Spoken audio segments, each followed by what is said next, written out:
نو که دا د نن سبا بعض هلکان دې ولیدو نو جنکۍ سړی به دومره فتنه کې نه چې څومره چې دغه هلکان ورچنه. اول خو به ته یو 2-3 منټې دا سوچ کوې چې دا چې را روان دی دا کومه پارټۍ والا دی.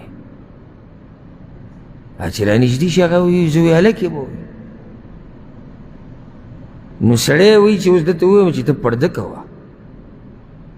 دا حقایق دي که ما خبره غلطه ده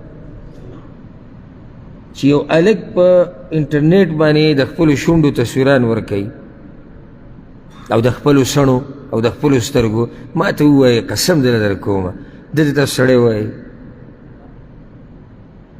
سړی خو زیږبیږي مزه پورې دغه کوي ښه په مخ باندې ښه ښکلي ببره ګیرئ ښه دا کیسو والا نه دی. تصویر وباسه هغې له بیا میک اپ ورکوه بیا یا به میک اپ کوي یا به تصویر له میک اپ کوي. دوه کې یوه ده دې نه بغیر کار نه کېږي. ته پرېږده الله چې څه پیدا کړی ته دې څه ښکلی کړی ته دینداره شه او دا ګیره پرېږده که ته ښکلی نه وي زما دا نوم بدل کړه نو په دې سړی څه ښکلی کېږي. نو دا هلکان چې دا قسمه هلکان دي دوی په فتنه کې بعض خلک یې ورچولي دي چې زنانه دومره سړی په فتنه کې نه ورچي څومره چې دوی ورچي. د دوی هغه قیسې د دوی هغه ناز او ادا او کاږه واږه لاسونه. او ځکه د عمر بن خطاب رضی الله عنه په دور کې یو کس داسې کوږ ووږ روان و لاسونه یې داسې نیولي او په دې سټ کې ووي نیغ زه نیغ. هغه امیرالمؤمنین زما دغه شان عادت دی لکه زه داسې یم. یو بله یې وله ورکړه وایي نیغ زه ته وایي زه داسې یم. بیا هم سینه په درېیمه کې چې ووو که نه داسې سیده روانو نیغ وایي چې ته نیغ شې ته ما ته وایي زه داسې یم. داسې یم څنګه یا خو سړی پیدا کېږي یا ښځه پیدا کېږي. تا پکې کوم سیسټم شروع کړی دی نو الله دې موږ پردې راواچي او الله دې زمونږ ځوانانو حفاظت وکړي. چا بل اوس دا خبره وکړه څه نه څه خو ما پې سوچ وکړو وایي نن سبا څنګه چې د پیغلې جنۍ خیال ساتي داسې به د زلمي هلک هم خیال ساتي. په دې نظر که ورته سوچ وکړي چې معاشره کې بعض هغه مریضان پیدا شوي دي چې ستا دا ماشوم د هغوی د لاسه په حفاظت کې نه دی نو دا خبره صحیح ده که نه غلطه ده.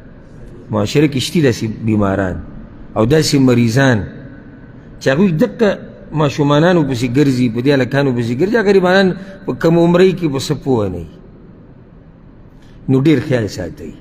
د زوی نه تپوس کوئ چېرته ځي ولې ته دا ټیم کور ته راغلې. دا تپوسونه ګوره کوئ دا ډېر ضروري دي. ګوره موږ ته دا خبرې وړې ښکاري ولې ته دا ټیم راغلې او ته د چا سره وې او ته په دې موبایل کې څه ګورې.